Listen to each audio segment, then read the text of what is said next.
Welcome to the Measure Success podcast, where I talk with top leaders about effective strategies that inspire success.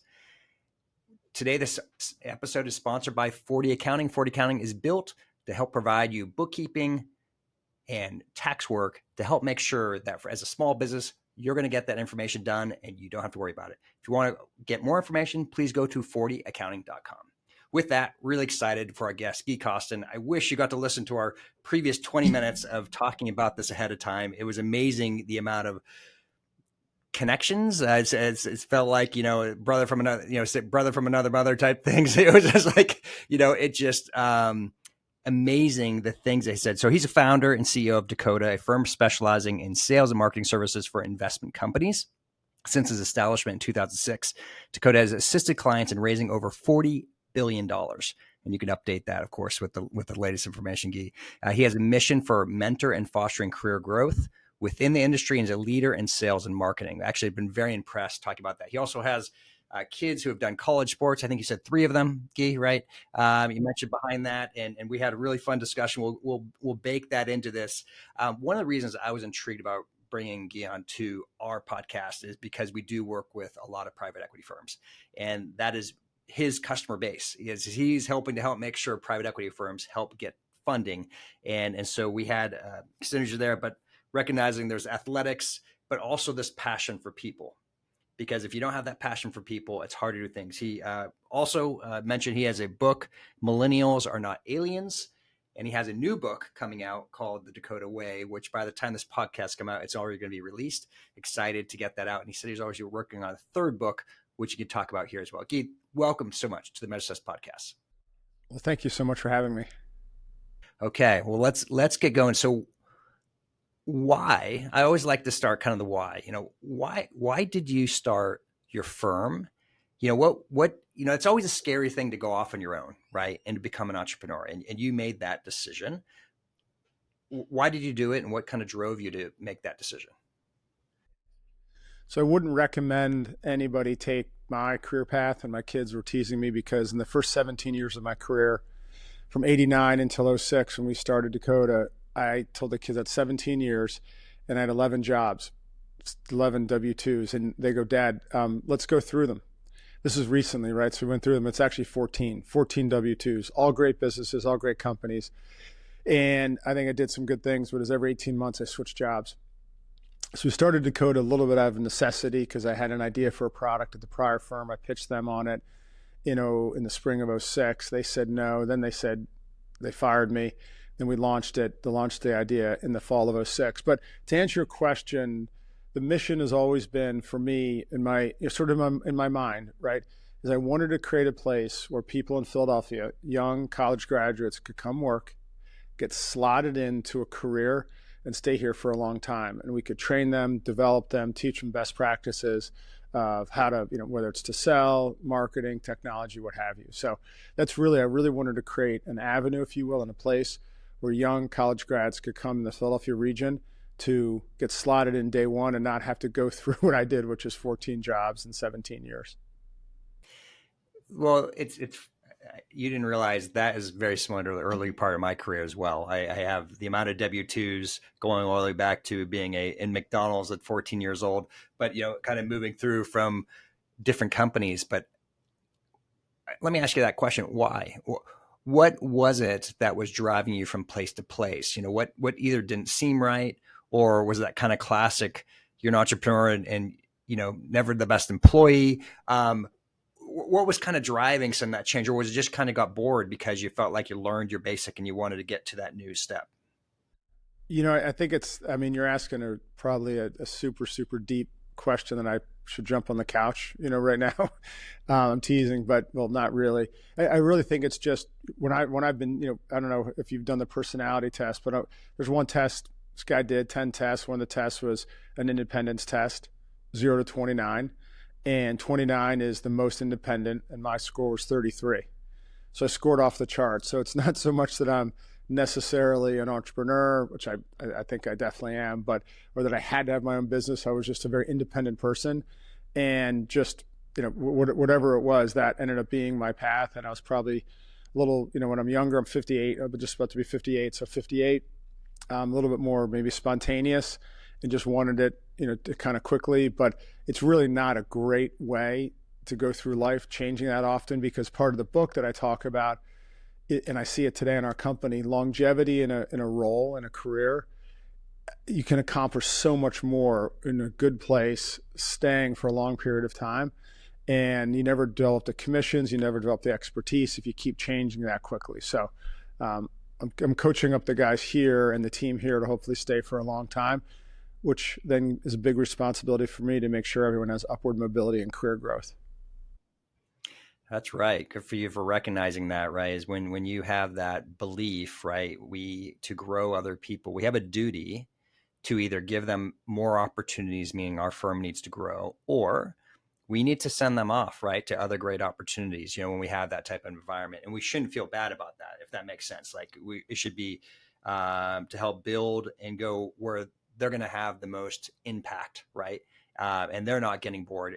You were mentioning earlier, you have a very specific hiring group of people. Tell us who those people you hire and why. So one thing I know you're referencing our business development role within our software business, which it requires sending cold emails almost since the minute you get on the job to book first time demos of our software product with very specific avatars, which are fundraisers at investment firms. And that's you didn't go to college to send cold emails and get no's, 95% of the time. And so for the normal person, right, who isn't used to sort of being rejected constantly, and if you play a Division I sport, that means I kind of go back to seventh grade. You've kind of been told you stink for for a very long period of time, but you had the resiliency to grind through and see it all the way to the end. And so that personality type just fits really, really well. And I'm teaching them a very valuable skill, and I'm teaching them how to acquire customers day one. And I'm acknowledging that it's really hard. And I do it with a group hug, with a lot of compassion. So it's not ever a beat down. It's with tons of compassion and tons of support. But I never get the, tears. People aren't getting back to me. They don't take anything personally. They're a great teammate. They share the best emails with their team, and they love the team environment. So that's the profile that we've seen to have a ridiculous amount of success in the role. And then if they just keep sticking with it, and it's not that other people aren't capable, it's just if you look at what it takes to get to that level, with the coaches are just very, very difficult on you. Not because the coaches are bad people, because I think they're great people, and our coaches have been so extraordinary. I'd give anything to those guys, right, for what they've done for the kids. But they're tough. They're really, really tough, but they're always tough for the right reasons for the kids. So it's interesting. Here, you just mentioned literally people who come through this, if you made pipeline, right, of Division I lacrosse players, and you just described it. They have a decade, basically, by the time they graduate, of being beaten down a bit, right? In terms of, but they've were able to have the resilience and obviously the talent, right, to continue on and keep on having an opportunity to play at the collegiate level, which is no small task, as you know, to any collegiate level player. But there's this part of too of, like you said, there's a soft side of caring about it too, right? To care for the individuals, to care for the people that are there. You talk about this, you mentioned in your new book, The Dakota Way.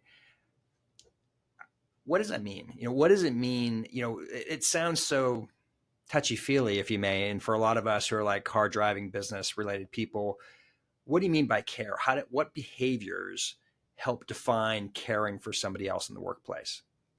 We've had, Coach Nostrant was our high school coach, and Coach Tamburoni at Penn State was our college coach for both my sons.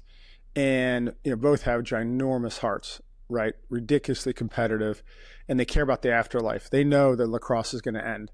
And so they are very principled, and they don't compromise on their principles of what good looks like. And it's not just about the wins and the losses, right? It's about the development.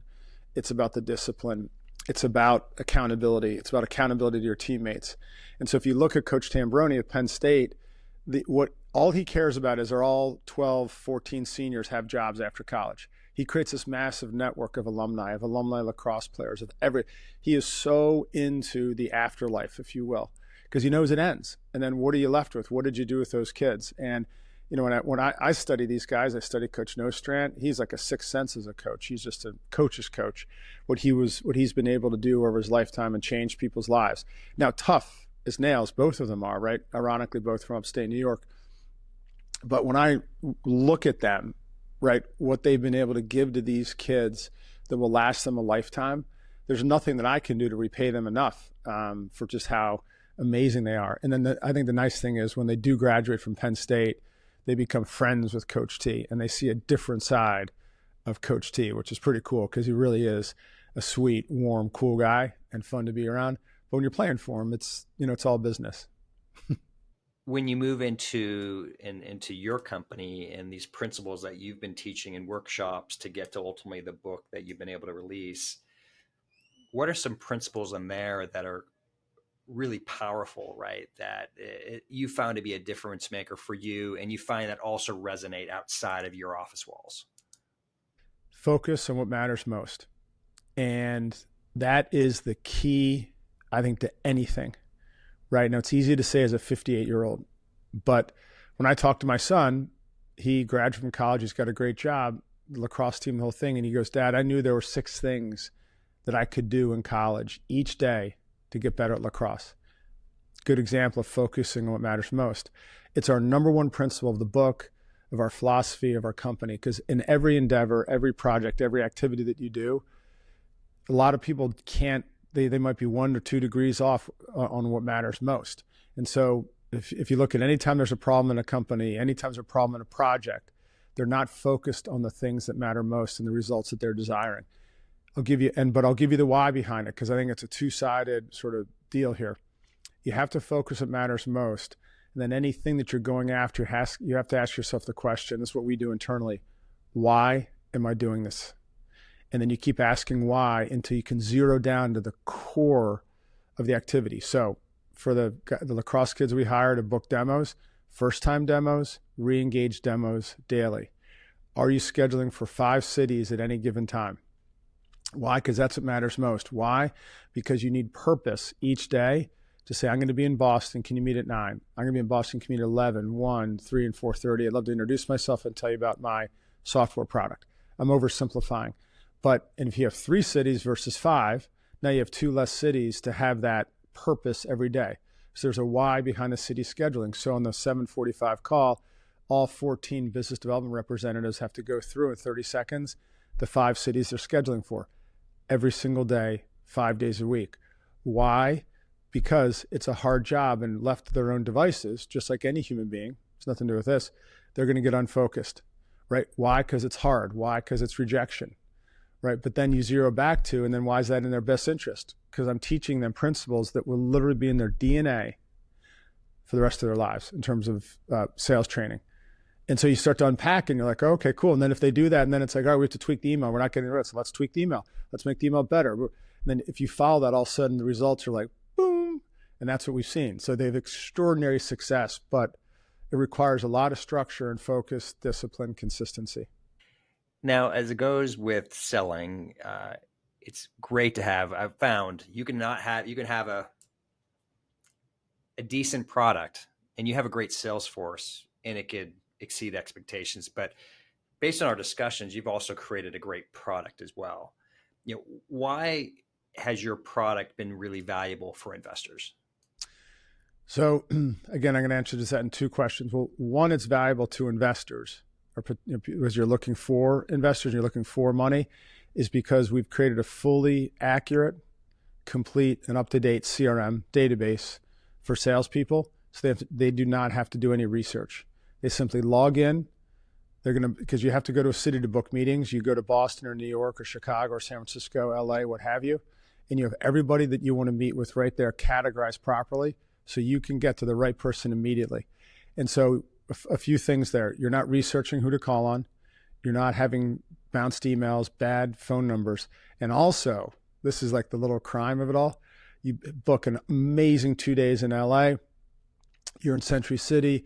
You're doing all the meetings and everything. And then you're on the 3rd floor doing a meeting, and you look at the directory and you're like, oh, geez, XYZ Capital. Oh, I didn't know they existed, right? But they manage $3 billion. They're the prime target. You didn't even know about them. You never called on them. Why? Because they weren't in your database. So the little nuances like that. So we give people a complete, accurate, and up-to-date contact database to do cold outreach. And so that's really that is the true, value. So I'll answer the question that way. No, yeah, no, that's fantastic. Okay, so from your once again, you mentioned about part of what you're trying to do once again and grow and develop the culture behind it. I want you to talk about you creating this book because I thought it was interesting. I appreciate you coming behind the scenes. What I didn't tell you beforehand is when I first wrote my book, I actually wrote a different book. It was called The Seven Sales of Success, and I didn't want it after I was done. And actually, somebody kind of called me out on the title of it. I was like, this isn't who I want to get out, and so I completely rewrote it and turn into a fable instead because like I wanted something that people would pick up and read. I wanted the small business entrepreneur and I wanted the investor to go, hey, this is something that we think an operator in a company could understand, or somebody who is an entrepreneur is considering selling their business, they can understand why this is important. And so, but it was a lot of hard work. You had some real significant challenges coming up with this book. Why did that happen? And why was it important to change it, when you went through that process? So when we wrote the Dakota Way, I wrote it based upon my own sales processes. And it's one thing that I do believe, and this is a little bit of a tangential answer, I want to make one point because I really think it's important. I believe, especially in small businesses, small to mid-sized businesses, the CEO must own the sales process. The sales process is your go-to-market process. And if you're just going to think, it's just like hiring a CMO. I don't want to go there, but it's the same thing. There's no magic bullet. So you think you're going to hire a VP of sales and that person's going to come in and all of a sudden magically put a sales process together that's going to light up your whole company, right? And it's just going to work like magic. That's a unicorn. It might happen, as we say. I've heard about them. I've never actually seen one, right? But the CEO has been making the sales. The CEO knows how to sell the product. The CEO has to put the process in place that he or she knows works, and then hire the person before and to implement the process.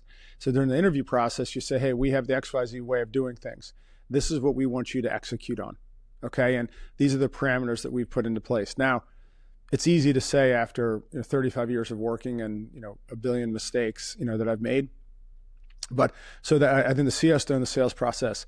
Why the book took so long is because we hired a really wonderful ghostwriter. I did all this, like these types of conversations, explained everything, anecdotes. I coached our golf team in high school for 9 years, where I learned true sales leadership by coaching, 15 to 18-year-olds. So I lived that and we did 6 championships, 3 seconds, state championships. We created an amazing program with amazing kids. But I learned a lot in that process. It, however, was never in my voice. And I couldn't release the book of my own personal and company sales process be in somebody else's voice, even though the principles were the same. The words were the same, but it wasn't in my voice. And so it just took a long time. We finally found Gail Fay. She's an incredible ghostwriter. She totally bought into my voice, got it the right voice. And so we got it exactly as if it's like, I feel like I'm talking to Guy, because that's what we wanted when you're reading the book. Yeah. That's when you've nailed it, right? Is when somebody, I've been fortunate to have that experience where I just was in Houston recently at a facilitation. I had them all, my request was, it'd be great if you could read the book ahead of time. And they're like, oh, I could hear your voice. Right. And I was like, yes, thank you. That's exactly what's even better when they say, I feel like I was in the play, so to speak. Like, and that's what happened. People started saying, oh, I feel like I was this person in the role in the book. And I was like, that's when, you feel like it's been nailed, right? Because it can actually resonate with it, understand it, and take the next step. But it's not an easy process, right? To get to that level and go through that. So once again, kudos to you to holding back and making those changes, because I think a lot of people produce art, but it's not necessarily fully reflective of who they are, right? And so, but interestingly enough, you're working on a third book, Why? What about the third book? What's the purpose behind that? So the Dakota Way is our 4 core principles of fundraising sales, how to raise money. And it's very specific around what works and what matters most, as I kind of referenced earlier. We were going to do 3 extra chapters on leadership. And again, lessons learned in leadership. And it just got to be too much. It was just too much. I just couldn't. And so I lopped off the last 3 chapters, concluded it with the Dakota Way, which is the 4 core principles of sales. I have little leadership insights in each chapter, kind of a leadership takeaway. And then we quickly just pivoted to the second book called Be Kind. And it's everything we've tried to accomplish at Dakota in terms of building the culture and how we treat one another and how I treat everyone. And so that was really the thing. And I thought to myself, you know what, now I have Gail, I can rehire her, get onto a program, it's formulaic, and let's just press play and let's go. And we just continued on. So it wasn't like so that's really why the momentum was there. And I'm really enjoying Be Kind. So Dakota Way, 4 core principles of fundraising sales, no emotional necessarily attachment. They are 4 core principles that work. You know what I mean? And they work every single time as long as you have a somewhat good product. But it requires a lot of discipline, a lot of vulnerability. There's a lot of things that play into this. Be Kind, writing a book on leadership. I mean, it's like an emotional journey every word, because you're reflecting on all the stuff you didn't do right for, in different situations, and you have to reflect on that lesson learned.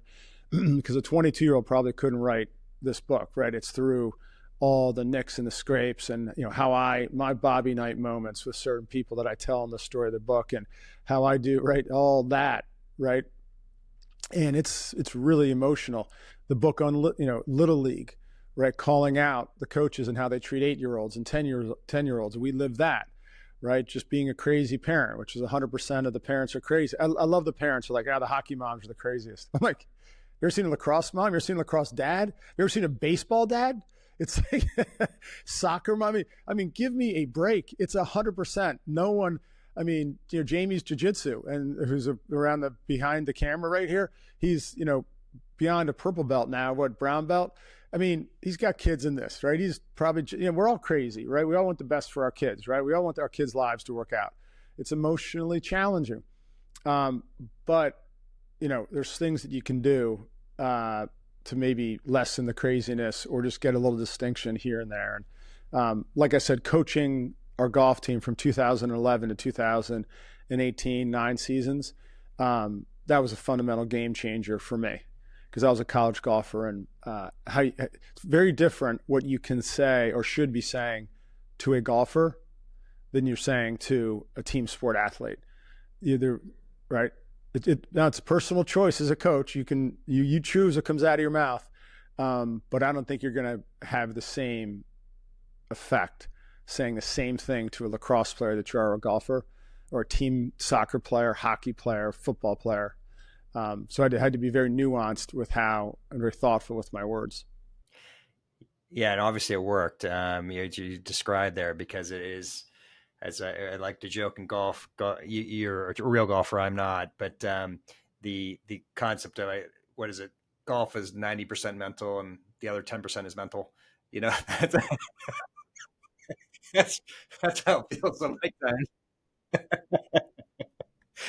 so, so yeah, but once again, to get to that level, right, where you're playing that consistent, what I like about what you've described though so many times in here is you appear to be getting to what you call excellence, true excellence.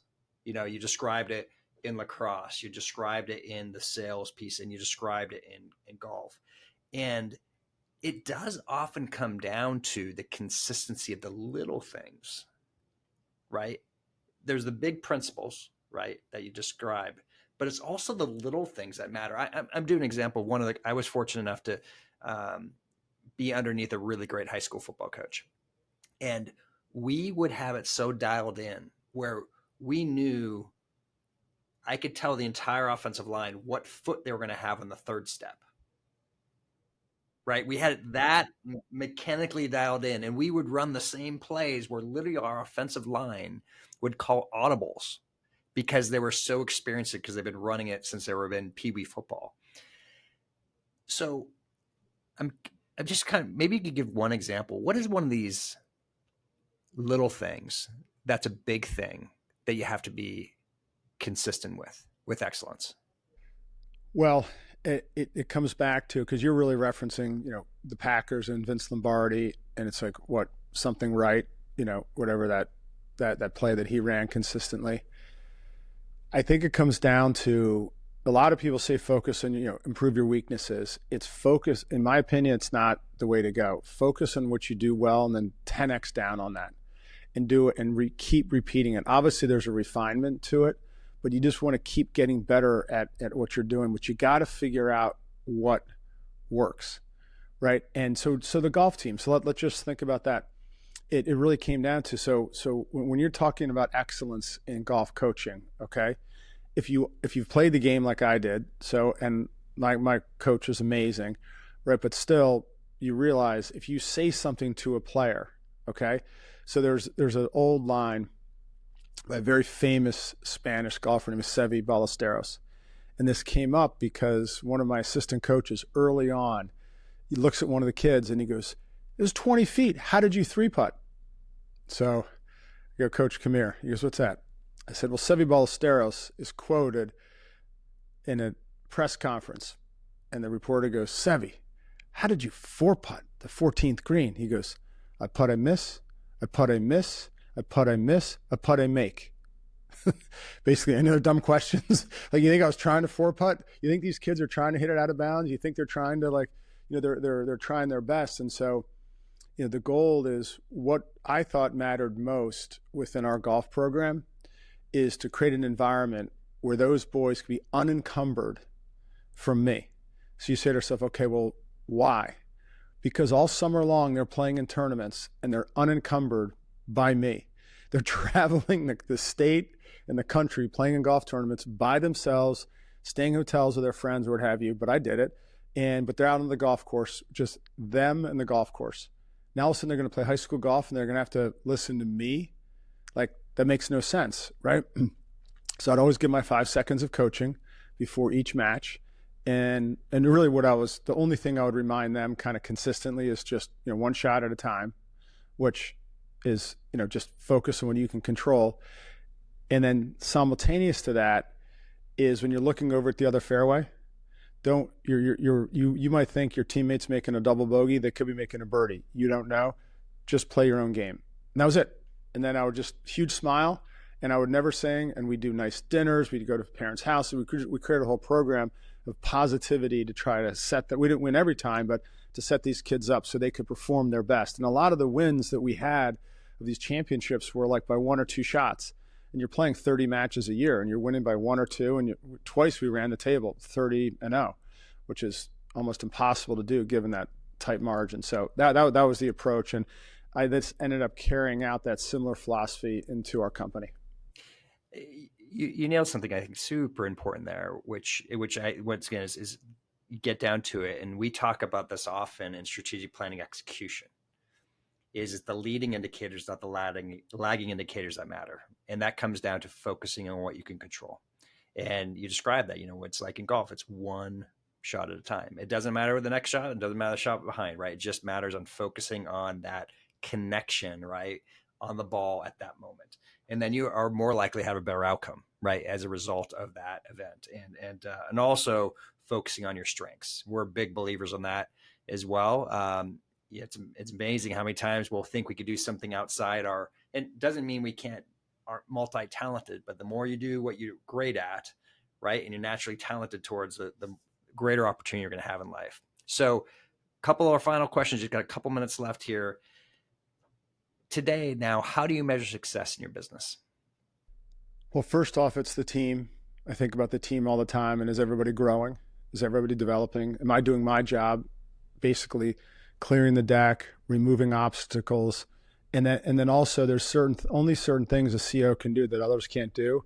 And I say this in a very positive way, but it is being a little bit of a BS detector and just kind of being aware of what's going on, right? Asking questions, observing, And then coming in and then saying, okay, so this project's been on the table for 4 weeks now. The same thing comes up and I'm not seeing any movement, right? Walk me through why this isn't moving. Well, and then, so it's being, to me, incredibly observant, and then in a nice way, pushing people into that uncomfortable zone and acknowledging sort of what's crazy. And then we do something called W Days, which once a month, we have one on Tuesday. Each division comes in.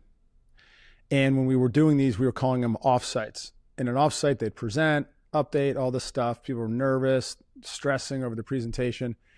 It turned into me just kind of saying, turn off the presentation, just tell me what's working, what's not working. So then I called on a Saturday our CFO. I'm like, Tim, we're not doing offsites anymore. He's like, wait a second. I said, no, we're going to call them W Days. No one's preparing for anything. They're going to show up, the division. It could be the CSMs, the BDRs, the AEs, product, technology, HR, community outreach. And I'm going to ask you, hey, what's going on? What's working and what's not working? And you wouldn't believe after 30 days, you think you just covered everything. They're like, well, I am up on Saturdays doing this. And so and they're like, you would hire that person to do that? Yeah, that's why I'm asking what's not working, because I don't want you working Saturday mornings. So like, why is, and so by uncovering and just pulling out of people where there's, what a struggle is, or well, I'm doing this, and has had magical impact. And then I always have a theme.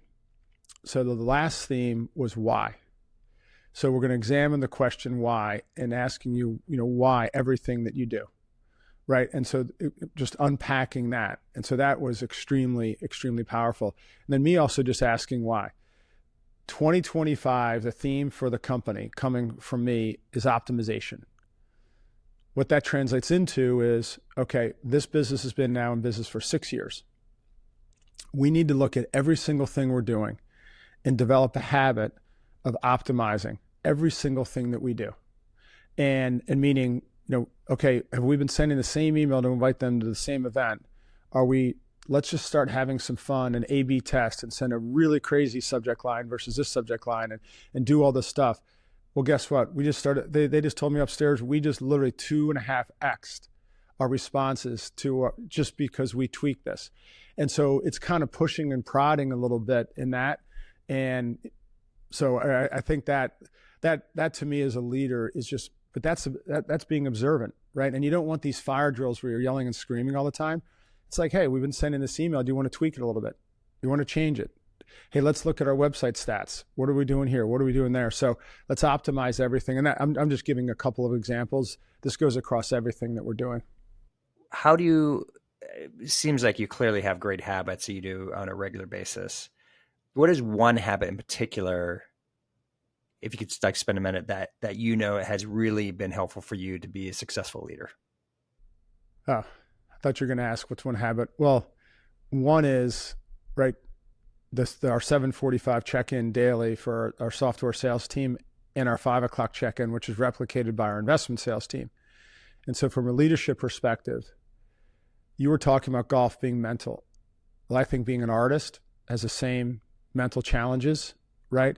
I think being an actor, a performer, I think in every endeavor in life, right, mental things that are weird get in our way. So if I said to one guy, I said, yeah, we have a 7:45 check. We have 10 sales meetings a week, a 7:45 check-in. It runs 11 minutes. This is what we do. He goes, you must be Mr. Popular. Every kid on that team's like, this is my favorite part of the day, because they have to be accountable for their plan for the day. And to think that you can all of a sudden let your foot off the brake, or in your brain, you might say, I've read every book. Don't be a micromanager. Delegate this, that, right? You're talking about the mental aspects. That's what can get in your head as a leader, right? You don't know, you're thinking about that thing you read or that email that you got. Oh, well, I don't want to do that. Well, I've looked at the consistency of what works, what matters most. It's consistently applying that every single day, because it's not just, I don't think, my personal growth as a leader. I'd be letting down the whole team. I would be letting down the team, and then they would leave because they'd be like, this was working, but everyone's kind of doing their own thing now. We used to, remember the old days, guys, we used to meet at 7:45 every time we got all these results, and then Guy that stopped. We have never, in fact, we actually double, triple down on the things that work to maintain that consistency. Now, very important I think, to always let your team come back to you and say, hey, look, we've been doing this for 6 months or 18 months. This team meeting is just not effective anymore. All right, good. Let's stop doing it. In fact, we recently took, except for the 745, every single team meeting off the calendar and rebuilt. Because the guys were, and I didn't know where to start. So I was like, let's just take them all off. Which ones would you actually, which ones do you want to add back in? They're like, okay. So I don't know if that exactly answers your question, but it's that consistency of what works and never compromising. How do you now measure success in your personal life?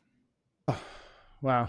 Well, one, the relationship with my kids and my wife, numero uno. I try not to helicopter, right, and let them, right, make their own mistakes and make their own decisions and stuff. And, that always has, just when to let your foot off the brake. And then, and also being 58, you're at 48, you're a little bit different about health, how you're thinking about things, preventative medicine today.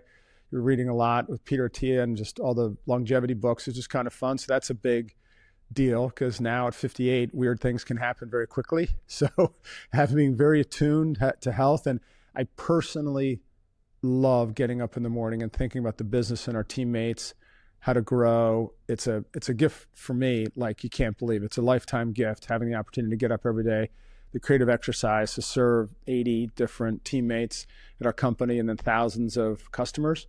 I treat service like it's a gift from God, right? To be able to serve other people and help them get what they want. And that's been the mantra since 2011. I think I might have mentioned that. So that's why I just got to keep staying in good shape and thinking about that and making sure you're taking care of everybody around you. Well said. Guy, how can people connect and learn more about what you're doing? So Dakota.com has an enormous amount of information. And then just personally, the books and stuff like that, it's GuiCostin.com. Perfect. Once again, Guy, thank you so much for being a part of the Measure Success podcast. It has been a real treat to have you on. Well, thank you for having me. I really enjoyed it. Thanks. To everyone else who's listening, I hope you've enjoyed this podcast. It's been a tremendous amount of fun. I appreciate all the synergies we've had in terms of coaching and being involved in private equity and sales and growing business, et cetera. So thank you so much. I hope you enjoyed listening. I encourage you to like, share, and send with others. That's how we continue to grow and continue this climb over 200 plus podcasts recorded. Thank you so much for all your support over the years. Wishing you the very best in measuring your success. Have a great day.